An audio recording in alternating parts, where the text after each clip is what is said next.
Good morning. My name is Ebony Wimbush, President and CEO of Airport Minority Advisory Council, AMAC. Welcome to the 2023 Airport Rental Car Supplier Diversity Outreach webinar. I know many of you are convening in airports across the country today, so thank you for tuning in. We're excited to have you as a part of this great conversation. I want to start by thanking our resource partners, including the Federal Aviation Administration's Office of Civil Rights, Avis Budget Group, Enterprise Holdings, Hertz Conrec Solutions, and last but not least, Raymond Christie for his leadership, passion, and commitment to small, local, and minority-owned businesses, as well as the industry. He was critical and pivotal to planning this webinar today. So we know that car rental concessions are one of the major commercial activities at airports, and they account for a significant share of non-aeronautical revenue received. We also know that there are opportunities to increase the level of participation of ACDBEs in airport rental car concession contracts. So today we've got a rich conversation planned for you. You're going to get informed about opportunities, about the certification process, and much more. So to get started, I'd like to introduce our co-host, Mr. Raymond Christie, DBE Liaison Officer at Salt Lake City International Airport, and Ms. Yolanda Woodruff, Director of Operation Concessions for Jacobson Daniel. Yolanda, Raymond? Thank you very much for that wonderful introduction. But first and foremost, I know that I couldn't have gotten anything accomplished, not only with the resource partners, but with my partner in crime, Yolanda Woodruff. That's my Bonnie and Clyde, or we're Bonnie and Clyde, or Thelma and Louise. I'm not sure which one of us is Thelma, but I got a driver's license.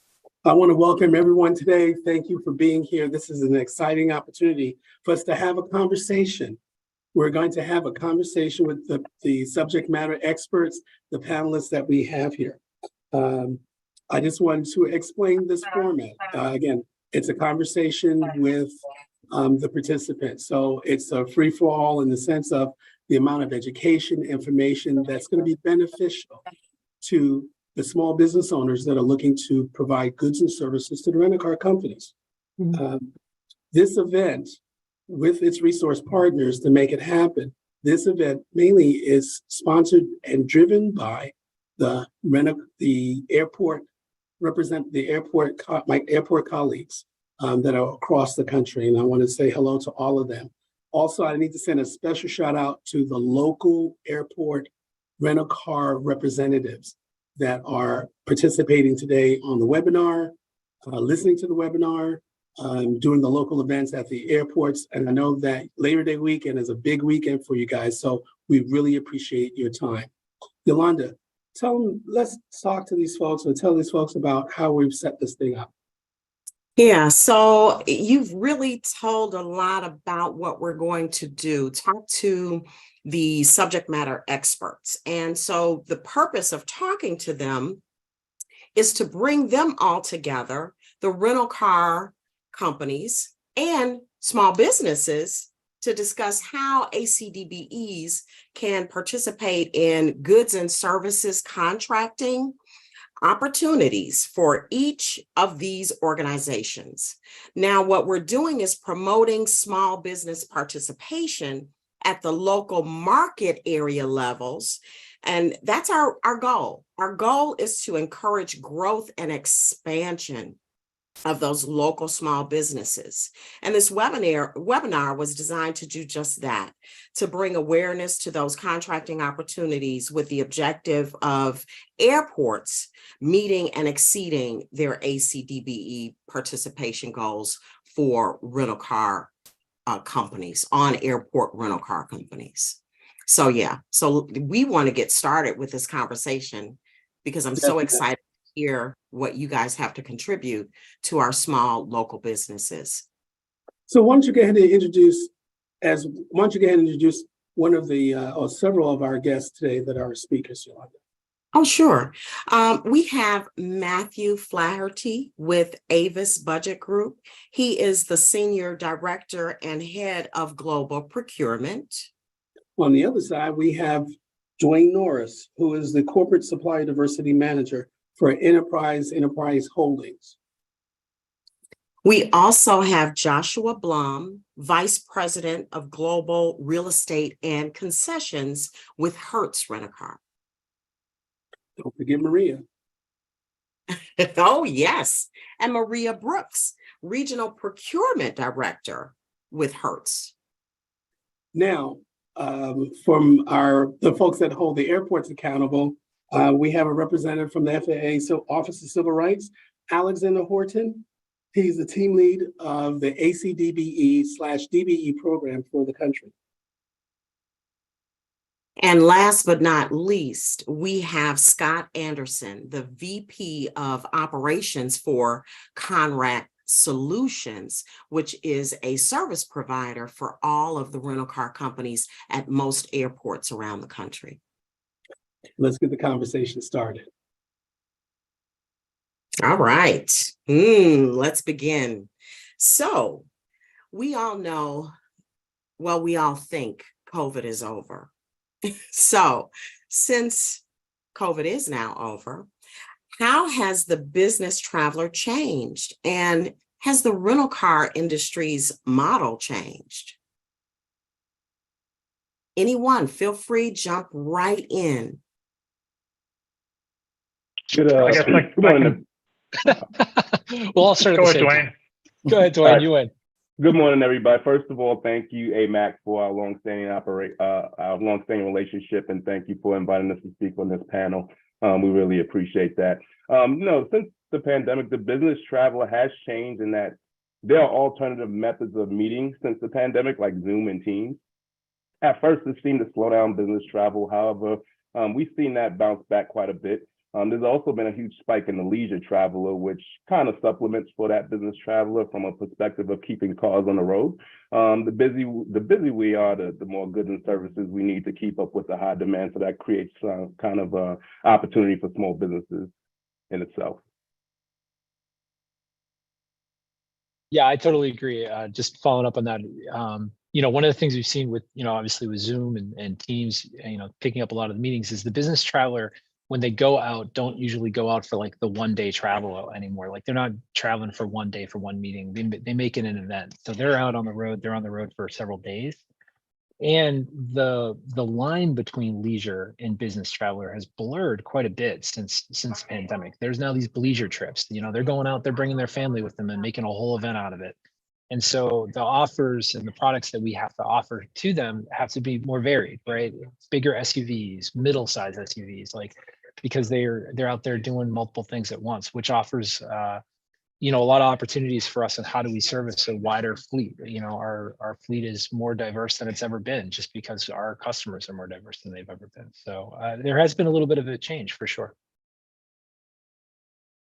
This is Alex with the FAA. Let me jump in really quick and ask a question to sort of follow up with you gentlemen on that. We didn't hear from Hertz, so Maria, you feel free to jump in too. But I wanted to ask this question. You mentioned that things are changing a little bit in terms of there is more leisure and more of this the business leisure combo kind of activity, which of course means different kinds of vehicles. And does that also mean different kinds of services? I imagine maybe you're having to, from the angle of small businesses, where could small businesses fit in? I imagine maybe you're having to rent more car seats or things like that than you would have done beforehand. Is that the case? And is there other things where small businesses might be able to be involved in these, more kinds of products that you're having to offer?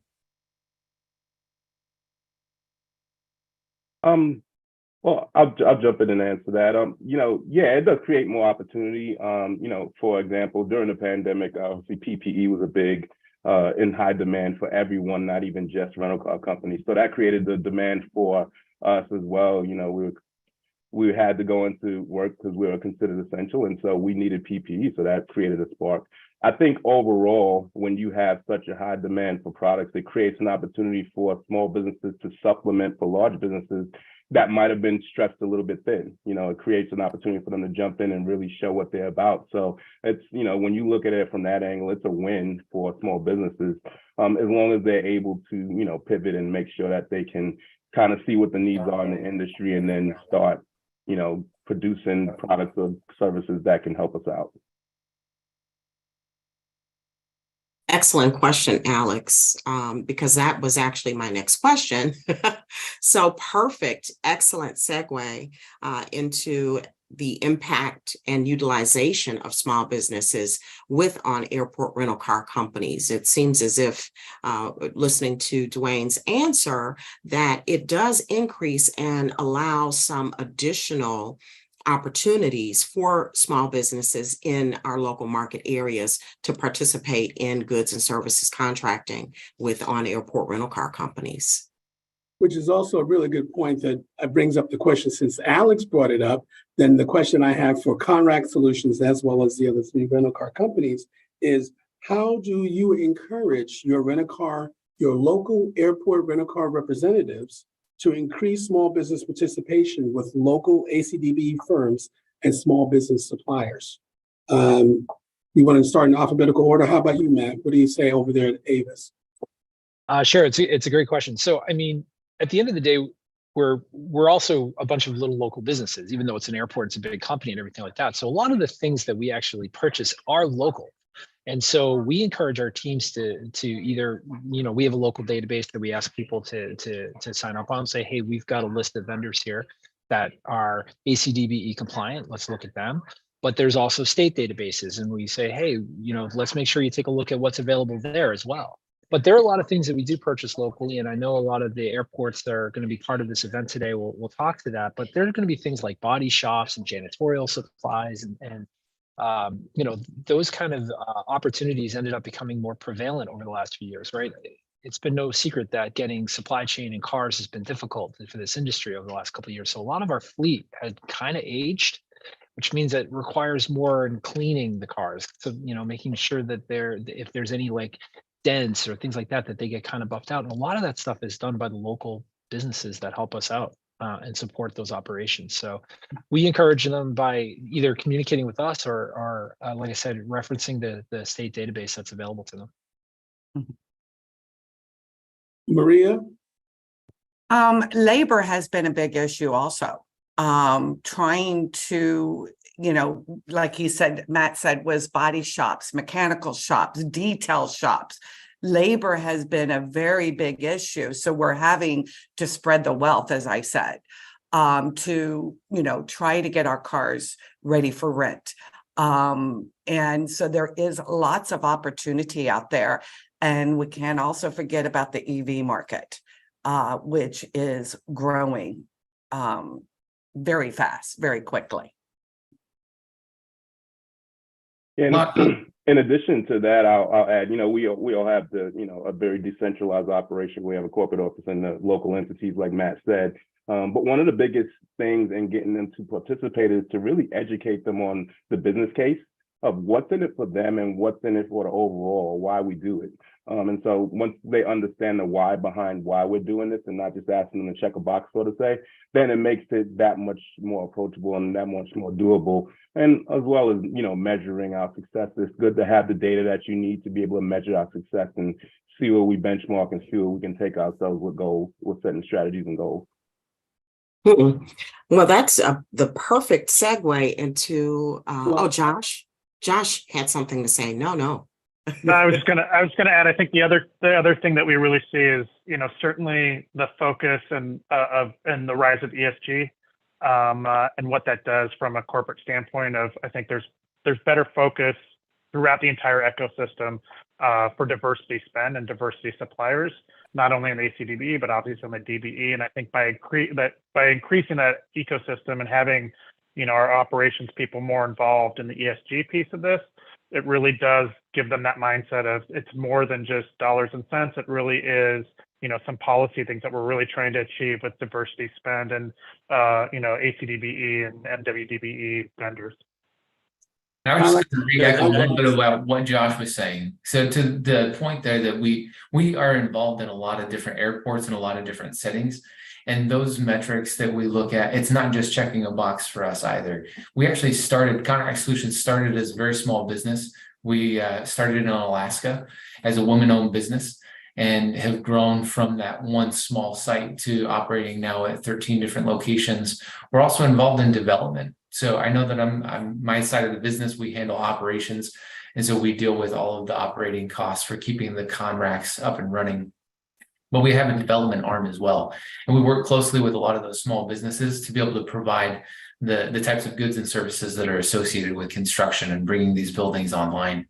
And with our history, our past, and our involvement as a small business, we're highly invested and interested in trying to help people to grow and develop and to be able to get into these types of positions. With the pandemic, it opened up some unique opportunities because, to the point that was made previously, there were a lot of our vendors that just weren't able to service our sites as well as they had in the past. And so we turned to a lot of the small and local businesses to be able to provide us with the immediate turnaround. And those relationships have persisted and continued. We were able to make some pretty huge cuts to the operating expenses on like the hard side of things. So things like electricity, we were able to take a lot of systems offline during the pandemic to be able to cut some of those costs. And from that, we were then able to reinvest some of that money into programs that improved our outreach with small and local businesses. That's phenomenal, Scott. I get a quick question, well, not clarification. Conrax Solutions is not a rent-a-car company, but Scott, tell us just briefly, what is the expertise that Conrax Solutions brings to the table with the rent-a-car companies? Sure. Yeah. So in a consolidated environment, you have a lot of different operators all running out of the same shared space. And as part of that agreement with the landowner, sometimes it's a port authority or an airport. Some of them have been privately developed. And in all of those cases, you have a need for a third-party operator to maintain the space. And that's where Conrax Solutions shines as an operator. We've been able to understand well the industry need and to be able to identify more effective ways of managing those assets. And a big part of our operations portfolio centers around the need for a consolidated third-party operator to keep those buildings online. So basically, the 13 facilities that you guys are maintaining, there are additional 13 decision makers out there to talk with local small business owners about what those opportunities are that they can provide. Correct. Yeah. And everybody always thinks about the major airports. It's easy to think of Conrax Solutions and think about the major airports that you've flown in and out of. We're recently developing and getting ready to open a new facility in Newark, New Jersey. That's a massive facility. But we also operate in a lot of small environments. So if you're flying in and through Lubbock, Texas, or you happen to be in Bismarck, North Dakota, those are pretty small QTA facilities. They're not a huge space, but there's a definite need for immediate services in those types of spaces because we don't have huge global partners that are operating out of those smaller business pools. And so in those areas, we rely heavily on small and local business. I have one more follow-up question to all three, to Avis, Enterprise, Hertz, and Conrax Solutions. What is the accountability that you're placing on your local airport representatives to seek out small business participation or local ACDBE firms to provide goods and services? We rely pretty extensively on the local airport list. As we come into a new market, we recognize that we have a lot of expertise in operations, but we are not intimately connected with every city or the dynamics of what businesses are available there. And so when we come in, we immediately turn to the airports and ask for their small business lists or the types of services that are available through local businesses. Other rental car companies, since you're at a headquarters standpoint, how are you holding your folks accountable to increasing that participation? Yeah, Yeah, I well, would say from Hertz's standpoint, it's not so much holding our people accountable. I think there's always been that interest in ACDBE spend. It really is providing them additional resources. Obviously, our local operators are trying to focus on renting those cars every week and getting those cars clean and whatnot, but providing them from a corporate standpoint, providing them the necessary resources to make it easier to get vendors onboarded, ACDBE vendors onboarded, or DBE vendors to become certified as ACDBE vendors. Really providing them those resources so we can say, hey, here's the options that are available to you as you want to procure janitorial services or labor services, with a focus on, obviously, is there an opportunity here to get ACDBE participation at these locations? So for us, it's not really, there's no, we need to carrot or stick situation with our local operators. It really is just providing the additional resources from the corporate standpoint to make it easier for them to procure these services. Yeah, from where we sit, the accountability lies in your leadership. If you, like I said, we process a report every month on everyone's spend, and we can break that down a lot of different ways. And nobody wants to be at the bottom of any list, right? So, we have leaders that, look to promote their personal brand and promote our brand. And so what best way to do it than to support our cause in this space? And so, we put it out there to where we stand from a performance standpoint, and what's measured gets driven. And so when we start measuring our performance with the data that we have, it kind of drives that performance. And that's kind of the way we hold our people accountable. There's no hey, don't do this or you get slapped on the wrist kind of thing. Everybody is, we're all strong leaders and we all want to make a difference. And so that's kind of the accountability piece. When you see where you stand and know that you can do better, then you have to get after it every opportunity. Thank you. Yeah, Yolanda? and just to follow up with Dwayne on that, it's the same on ours. We have a monthly report that my team produces. We track literally every airport, their supplier diversity spending against the requirements at the airport. We look at it every single month. We know which airports are in the green, which airports are in the yellow, and which airports there's an opportunity to do better. And in terms of responsibility, I'm not exaggerating when I say it literally goes to the highest levels of our company. I'll tell you a quick story. I went down to the local sub place here to go get a sandwich. And as I was in line, who walked in but our CEO to get a sandwich? And as I'm standing there and I got nowhere to go for 5 minutes, he's in there asking me, hey, what happened at this airport? And this supplier, why is their percentage low? He's literally asking me that when I'm trying to order a turkey club. It gets that kind of level because it's that important. It really is that important. And so the airport managers, the operators on the ground, they will have to answer to the highest levels. My team is to facilitate and get them to get from yellow to green and get them to that level that they need to get to. And we'll do everything we can to get them across the board. There are obviously challenges and there are things we're trying to do to overcome them. But yeah, in terms of responsibility, it goes to the highest levels. Fantastic. Yeah, Yolanda? can I add, Raymond, before we go to the next one? I think that's really important that we're hearing that from the folks that are participating on this call today. And hopefully the airports who are listening and watching, and considering things from the local level, these kind of things as far as accountability and reporting, these are happening within the companies. So hopefully this helps give you a little bit more ammunition if you get that sort of person who's been there for, they're the new first-time manager at that particular location, and they're telling you, well, we don't know anything about ACDBE spend. I don't know anything about that. That's not entirely the case. They may not be familiar yet with how that works, but understand that from what we're seeing here at the corporate level, they are interested, and the leadership is personally interested in making sure that that information is tracked and is reportable and it's accountable to the senior levels of the rental car companies. So certainly it should be accountable to the airports who are trying to enforce the goals and the regulations that are applicable to the car rental agreements. So that should be an indicator that if you're getting pushback saying folks at the local airports are, oh, I don't have this information, I don't know where to get this information. It's available. The company has that information. So it's not like they don't have it and can't get it to you.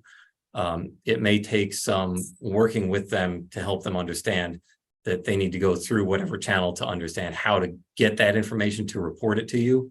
But as an accountability measure from our perspective, for the airport, you need to make sure that you are getting that same kind of reporting to your airport so that you can track their participation the same way that they're tracking it at the corporate level.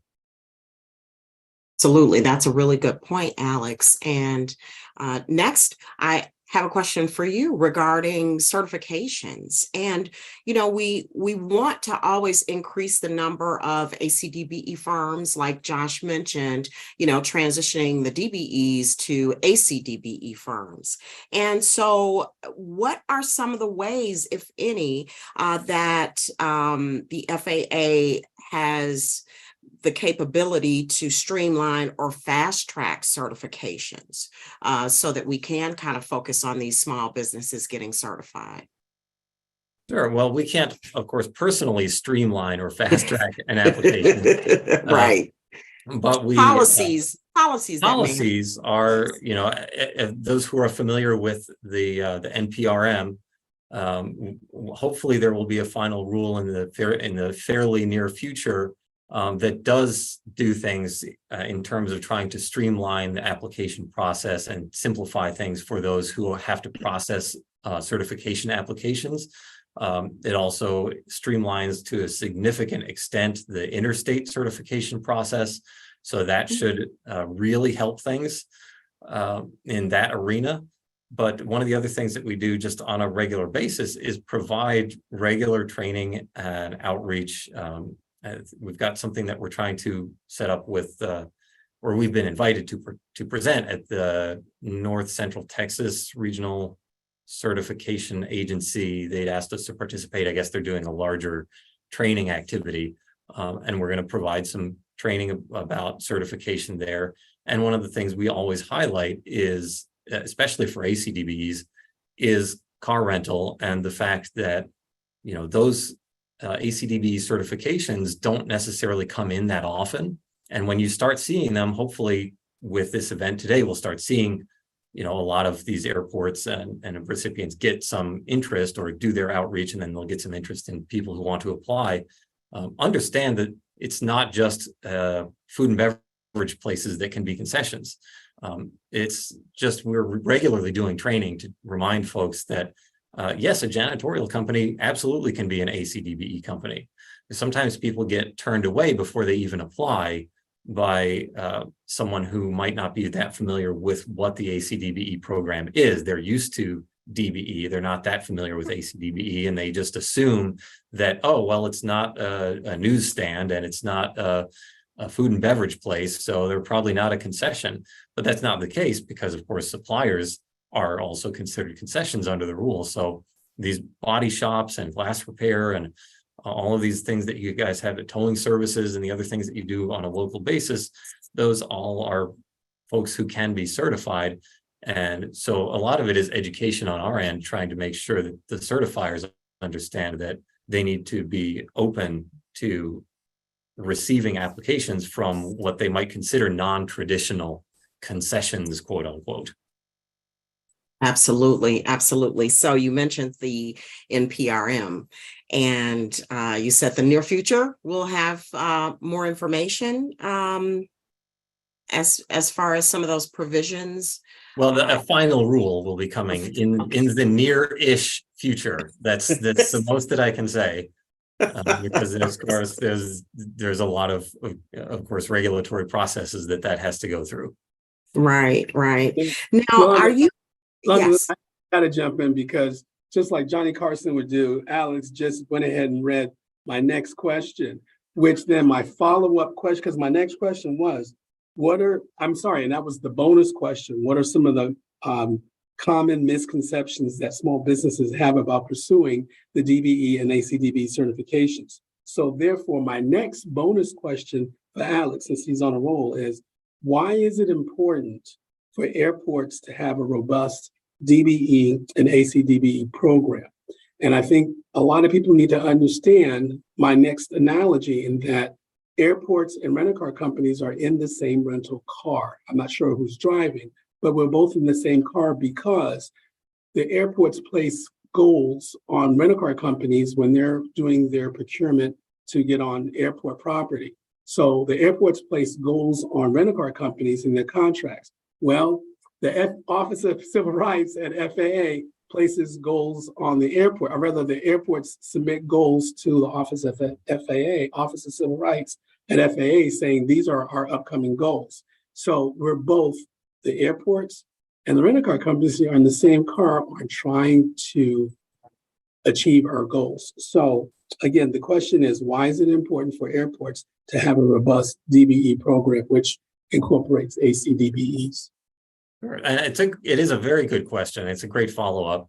And we know that sort of at the base level, at the very sort of foundational level of the programs is remediating discrimination in federally funded contracting for the DBE program, and then in remediating discrimination in airport concession opportunities for the ACDBE program. That's sort of the foundational basis, but really the heart of those programs is wealth creation. So hopefully by remediating discrimination, you'll create wealth for the local community. Again, there's no geographic restrictions or anything allowed, but of course, those who are participating in an airport environment and doing quick turn operations to supply rental car companies, they're almost going to have to be local, or at least have some sort of a local presence in order to service that location. So in addition to remediating discrimination by allowing people who have historically been excluded from concessions to participate in the concession economic environment, you're also generating wealth, not just for those owners, but also for their employees, for the families. You're growing the tax base of your community because you've got these businesses that are contributing locally. They're buying their own supplies and things, probably on a local basis. They're contributing to property taxes and tollways and all of the things that they need to do to provide their services. So it really is growing the economy. It's providing employment. There are so many reasons. We could probably spend the next hour and a half just talking about all of the benefits of having robust and compliant DBE and ACDBE programs, but those are just a few of them. And just to your point, Raymond, about the airports and rental cars being in the same sort of car, yes, absolutely. You guys are on the same team, and that really helps when it's framed that way, especially at the local level. Everybody's, of course, caught up in making sure that they, are running a profitable business, but they, understanding that the airport is there to, your success is the airport's success, and vice versa. When the airport's doing well, people want to come to that airport, people want to patronize that airport, and that means more business for those rental car companies as well. So, the reporting things is really a critical element. Having everybody do kind of reports and being able to review reports on a regular basis to assess where those goals are, rather than just trying to collect it once at the end of the year and then find out that you're short. That's really critical. You don't want to wait till the last minute. So I appreciate the opportunity. Thanks. Yeah, absolutely. Alex, that's some good information. Now, if someone was denied certification because they were a tire company or they were a supplier of windshield washer fluid and wipers, and they were not allowed the ACDBE certification designation, how would they be able to rectify that? Is there a 1-800 number that they can call, or do they contact their certifying agency? Do they contact the FAA? How do they approach that? It depends. And I got to jump in really quick because someone on this panel asked that question as far as one of the frustrations was that they're certified as a DBE to provide goods and services that also translates on the ACDBE side, but yet that certification was kind of like a hindrance for the agency to make that happen. So. All right. Well, thank you. And there shouldn't be a block. What happens is they should be asking the question because we don't want to have over certification, right? You don't want somebody certified as an ACDBE who's not ever going to be able to provide something that's relevant to the concessions program. So they will want to try to, it's obviously more work for a certifier, and then you've got a person sitting on your directory who's not ever going to get an opportunity. If you're installing concrete. I can't off the top of my head think of a way that you'd be a concrete installer who's doing something that's not going to be considered build out and therefore not countable. So why would you ever get that person certified? But yeah, if someone is a tire dealer, for example, or a supplier of some other goods and services, when you say they were denied, there's a couple of different things that go into that. Were they just told by that certifier, yeah, you won't get the ACDBE certification, so don't apply. If that's the case, then they should contact the Unified Certification Program for that state, like whoever's leading that, or they can contact their regional civil rights specialists. Our contact information is on FAA.gov. Go to the civil rights page, or you can just Google FAA civil rights and then find our contacts and find your local representative or your regional person and let them know, like, hey, the certifier is telling me that I can't be ACDBE.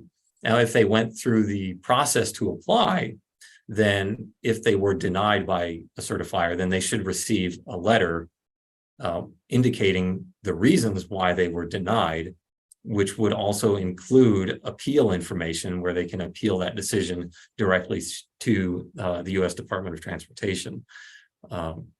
But a lot of those things are going to be cases that are it's more likely that it's the former than the latter, where somebody's just going to be told, don't bother applying, in which case they should push back on that and say, no, I'm applying because I want to do X, Y, Z. Like, that's the thing, is if you can at least articulate how you're going to fit in to an airport concessions program, then that should be pretty straightforward for the certifier to say, oh, okay, yes, clearly you should be an ACDBE, or clearly you should go ahead and apply to see if you're eligible. That's more likely the case. And if they're getting pushback from that, then of course the applicant can reach out to the civil rights specialist for clarification, and we'll set that straight. Thank you. Great information. Thank you, Alex. All right. Since there's silence, and I'll jump in. Someone mentioned it. Someone mentioned this is going back to the rental-car companies. Electric cars. I'm thinking of the Jetsons right now, but electric cars is now on the radar. And I know that Hertz and I believe all three rental-car companies have electric cars in your fleets. What's the change? What's coming next? As far as dealing with having sufficient charges for those electric cars to get charged sufficiently to be in and out of a facility in hours versus overnight or days. So yeah, we all have electric cars in our fleets, and that number is steadily increasing as the years go by. It's kind of unpredictable to tell what it's going to do and how fast or slow it's going to come to where, the vast majority of our fleet, or even half of our fleet, is electric cars. But obviously there's a lot of infrastructure involved in that, so which could potentially create opportunities down the road for EV charging station vendors and service of EV stations and companies that have turnkey solutions for that. However, like I said, it's hard to predict when that's going to happen, but it seems kind of inevitable, but it's very hard to predict when it's going to happen and what that's going to look like. But we definitely need the infrastructure to be able to keep up with the electric demand. It's not just about getting cars and plopping the stations down and having them be able to charge the cars and they leave. It's a lot more complicated than that. Scott, did you? Oh, okay, Matt. Yeah, I totally agree. So, I mean, there's been a lot of obviously press around electric vehicles and the growth that they're coming from the OEMs, right? And the rental car industry will mirror that, right? As the OEMs make more, you're going to see a lot more of them at the rental car counters, whether it's any one of our brands. And the infrastructure is going to be a challenge. So we're looking for people and vendors to have creative solutions, right? It's just not as simple as like, hey, I have a device here, let's just put it on a wall and you're good to go, right? And it's not just the device, it's also the local electrician and the installers. And there's a lot of people that are involved, the engineer that's going to come and map it out. And so there's a lot of, this is a great example of, it is a local solution to a national problem.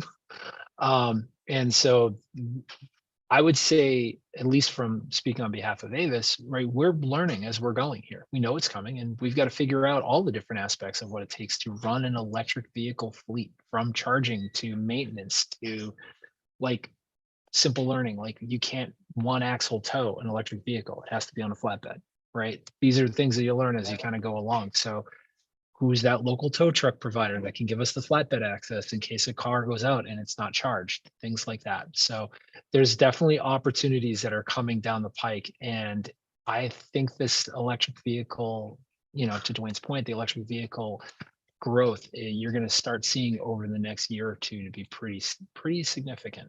50% of our fleet would be staggering, but it will be substantial, and you'll see more and more of it as we go.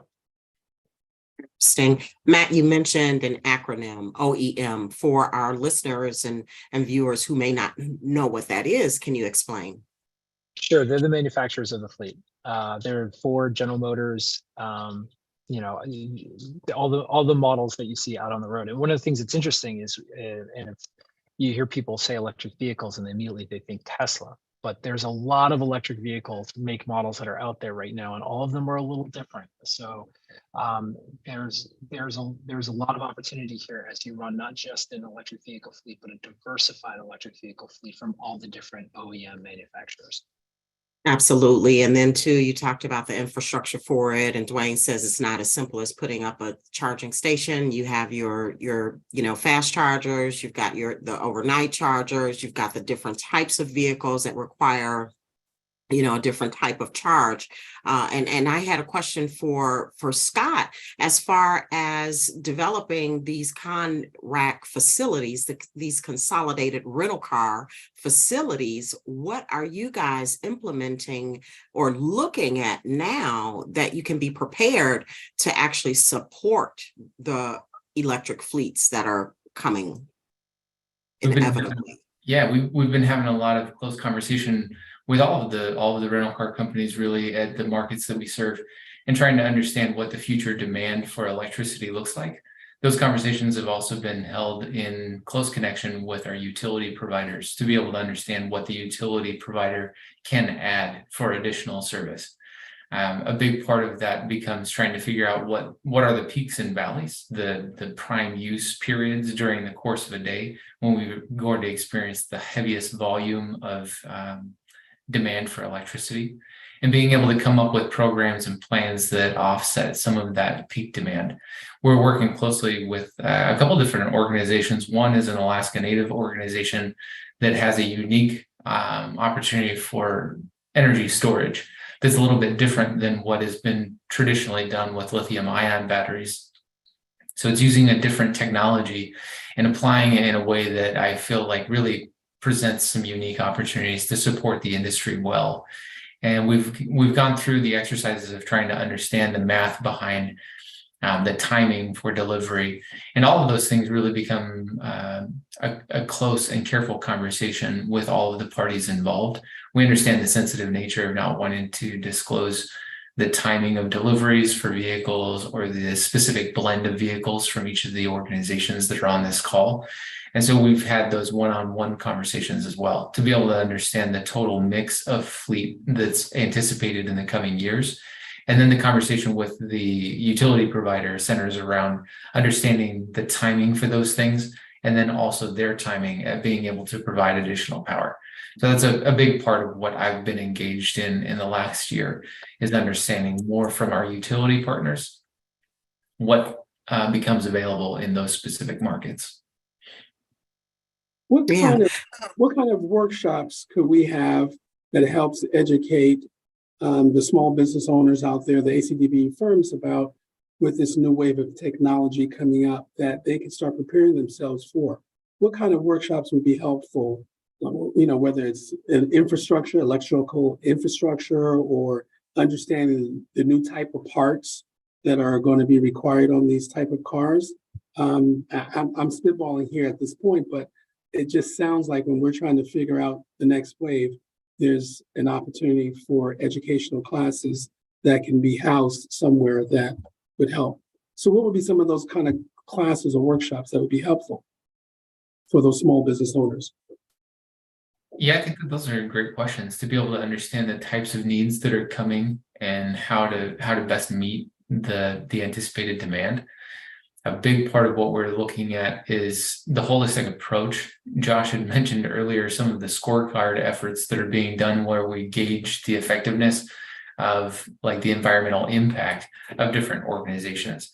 And this push to electric vehicles has spawned some interesting spin-offs. I've seen companies that have proposed ideas for bringing in more diesel generation to generate electricity on site, which kind of undercuts the point. And while it is creative, it's maybe not the most creative solution that still supports the underlying goal of reducing the overall environmental impact in a meaningful way. And so we've had several conversations with a lot of different folks, and there are a number of different opportunities out there. And I'd be happy to participate in any future conversations that might center around some workshop ideas. We do a fair amount of local outreach in the communities that we serve to be able to understand what exists there. And as I mentioned, we are working closely with a company out of Alaska where we are also, I mean, that's our home territory. That's where we were founded as well. And so we were closely connected with a few different organizations that are really looking at new and creative ways of solving that problem without having a negative impact that we prolong by burning fossil fuels. Yeah. Maria, now, what is your take on Raymond's question of how we can better prepare small businesses to be able to participate in goods and services that are centered around electric vehicles? Well, I'm not involved as far as bringing on like the chargers and so forth like that. That's a different director, but I do deal with a lot of getting cars repaired and so forth. So if a lot of the manufacturers are getting where they're more certified, like Tesla certified or General Motors certified, they get more certifications. So that's where if a small shop would like to become more certified, into a particular field, they need to, study up on the manufacturer to find out what is needed to be able to participate. Because like right now, Tesla, you have to be a Tesla certified shop to be able to repair a Tesla if it was body damage or mechanical or so forth. So they need to find out what it all entails. Maybe several of the manufacturers in the room presenting these parts or these opportunities for small businesses to understand these are some goods and services that the rental companies are going to need. Maybe that's a part of a workshop. Would you think? And we're also Perfect. looking at aftermarket parts. You got windshields and so forth. So you have aftermarket parts, which would be also another good item to use.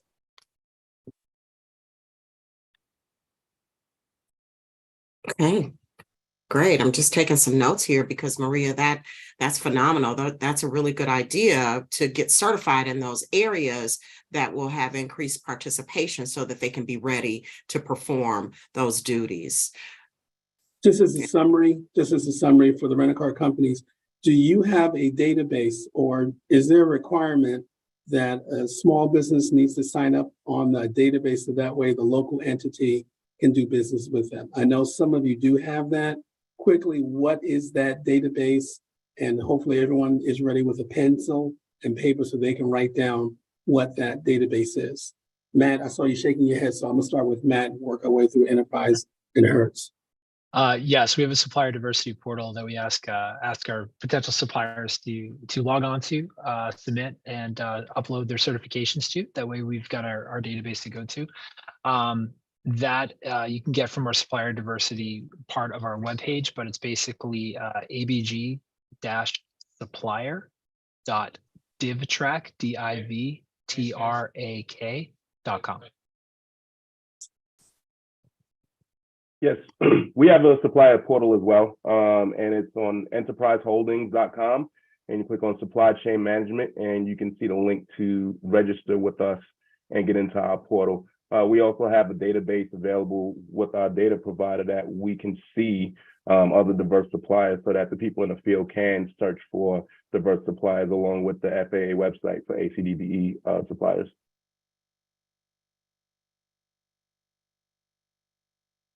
And we too have a portal as well. We ask our vendors to put their information in. It is that provider is in the ACDBE and DBE space.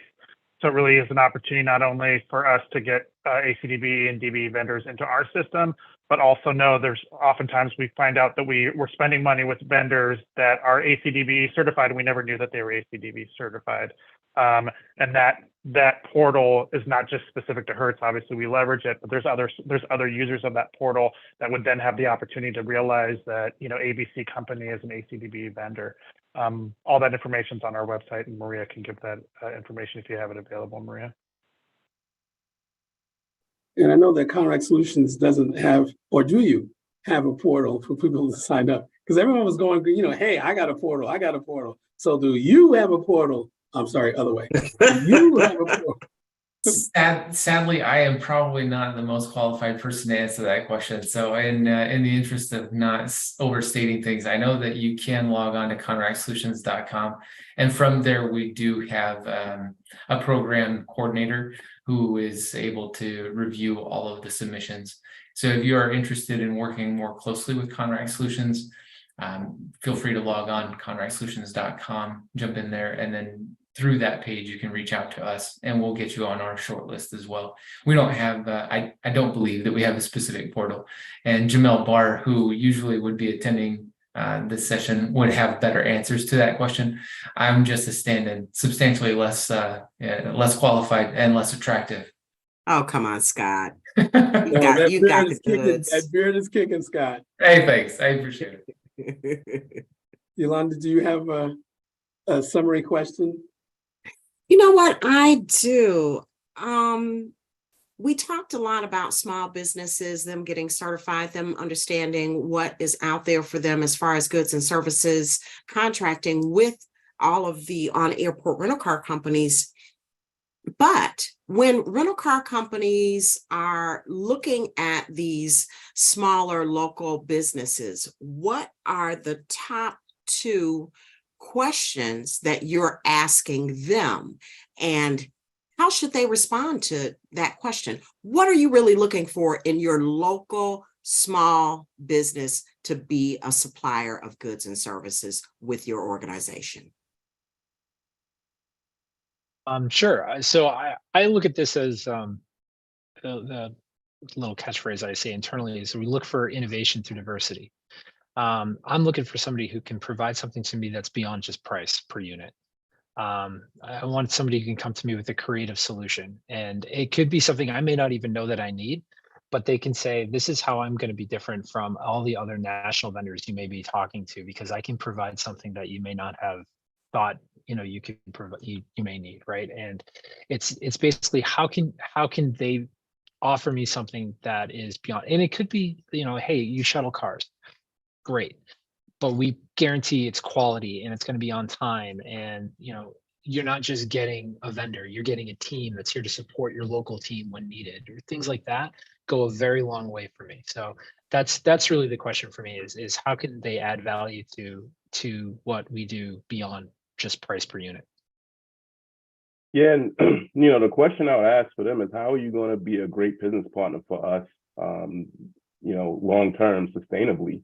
And then, one of the things on that end is that we, when we have ACDBE vendors, sometimes they tend to graduate out of the program with, for whatever reason, but they can also still be great business partners for us. One of the things that we're trying to implement here is kind of a multi-tiered approach to our small business spend, in that if you are a prime supplier of us, you can still provide value to us by doing business with other ACDBE certified vendors. And we would still get the credit for that on our ACDBE spend. And so with that being said, that's a whole nother strategy that we can also implement. And I talked to Alex about this at the AMAC conference, and we discussed this. You can still find value in vendors that maybe they're not ACDBE certified, maybe they are DBE certified, but who do they use to get their products and services? because if they're spending money with other small businesses, then they're in essence still creating the same results that we would if we were cutting the checks directly to those small businesses. So we try to ask the question and find out what value will you bring, and if that value is in the form of, hey, you're mirroring our what we stand for and creating opportunities, then that's all great. You can still be a great business partner for us even if you don't have that label.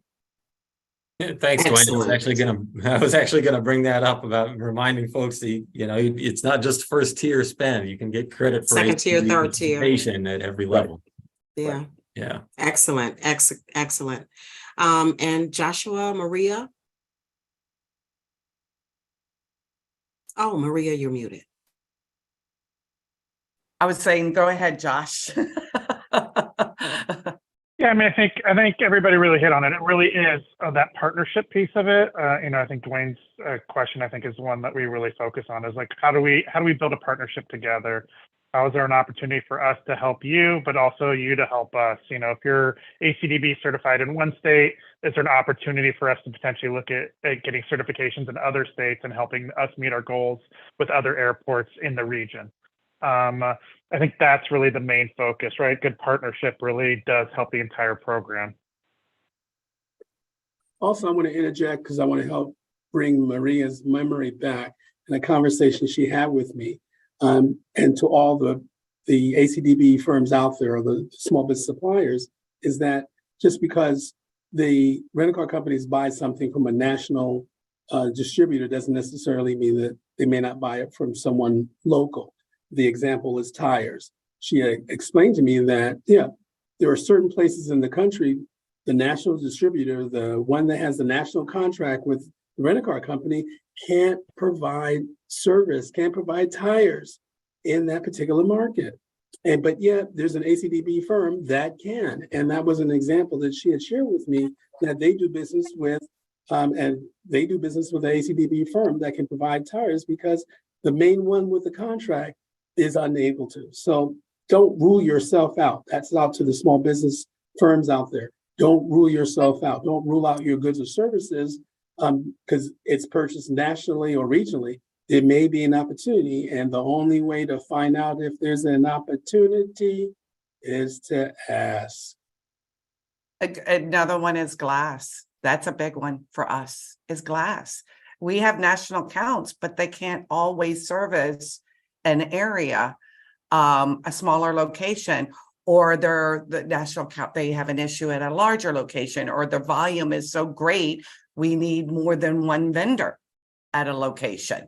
It's not just, you know, I just signed up a couple in California who's in the process of getting certified because LAX is so large that we need more than one vendor that is there. So it's not, there's plenty of opportunity for the small businesses to come on board. That is great. That's great. A good example here in Salt Lake. Yeah, same thing. They have national, the particular companies, the particular rental car company has national contracts, but there's a thriving windshield replace as well as repair company that is doing really good business because the larger contracts cannot supply. Maria, that is so good to know. That is so good to know that people, even though they think it's being supplied nationally and they can't contribute, they still can contribute on a local level. So thank you for sharing that. Yolanda, I would like to bring back the AMAC president, Ebony Winbush, because we're getting close to close out. And as the network TV sponsor, I have to turn the time back over to my local affiliate. To your local, okay. All right. Well, this is a great conversation, guys. And before I turn it back to Ebony really quick, I want to say thank you to the FAA Communications, I call them webmasters. They did a wonderful job. Thank you very much. Ebony, take us home. Thank you again, everyone, for joining us. And also thank you to our co-hosts, Yolanda, Raymond, and certainly our distinguished panelists. As you can see today, and as you hear, the need for education, collaboration, and discussion is really important. And it doesn't end with the webinar today or the in-person discussions that you're going to have at airports. Trade associations like AMAC, we too have an important role. Alex said something that was near and dear to my heart. At AMAC, our vision is to create economic equity, access, and wealth for minorities and women in this industry. And we understand that some of the keys to economic empowerment is certainly through education, through networking, access to capital, and to business opportunities. So our diverse membership base, which includes many of the women and men on the phone, on the virtual call today, it includes airports and their officials, corporate partners, DBEs, and many others. We all have a common goal, and it's really based on inclusion of small, local, and minority-owned businesses, as well as women-owned businesses, and not just because it's the right thing to do, because it makes good business sense by increasing the competition, by improving innovation, ultimately delivering more productivity and efficiency in projects and in services. So I want to leave you with a data point today. We all know that airports are one of the largest economic engines in a community. And Alex really hit on this. Another point to drive it home is a McKinsey Insight report titled Expand Diversity Among Your Suppliers and Add Value to Your Organization. And it showed that MWBEs indeed have a positive impact on the local economy. They offer their corporate partners year-over-year cost savings of about 8.5%, considerably more than the 3 to 4% annual procurement savings that most organizations realize. They also surveyed and showed that 67%, MBAs are 67% more likely to hire minority-owned talent, more than the average of corporations, US corporations that hire. And this is also at the highest levels. So those jobs, that savings, that local economic engine driver, those are real. And that is a business case. And so again, it's not just the right thing to do, it makes good business sense. We look forward to continuing these conversations and education. We thank you for joining. Make it a productive day. Goodbye.